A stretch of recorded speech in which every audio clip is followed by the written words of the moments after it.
સુરતના Adajan riverfront ground ખાતે આંતરરાષ્ટ્રીય કાઇટ ફેસ્ટિવલ યોજાયો હતો, જેમાં દેશ વિદેશના 97 પતંગબાજોએ ભાગ લીધો હતો। આ મહોત્સવનું ઉદ્ઘાટન મેયર દક્ષિત માવાણીના હસ્તે કરવામાં આવ્યું હતું।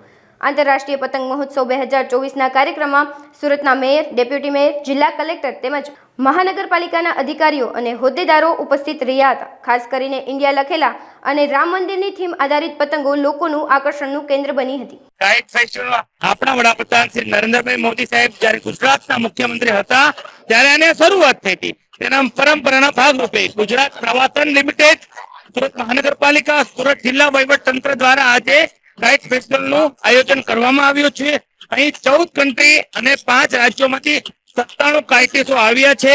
તેમાં ઉત્સાહ એ માટે છે કે 22 તારીખે અયોધ્યામાં રામચંદ્ર ભગવાનની પ્રાણ પ્રતિષ્ઠા થઈ જાય ત્યારે એક પતંગ 75 ફૂટનો પતંગની મૂર્તિઓમાં આકર્ષણ એ છે, એમાં રામચંદ્ર ભગવાનની ઇમેજ છે ને આપણા આદરણીય નરેન્દ્રભાઈ મોદી સાહેબની પણ ઇમેજ છે। એટલે સુરતીઓ આજે આખો દિવસ મન મૂકીને ફેસ્ટિવલ મનાવશે।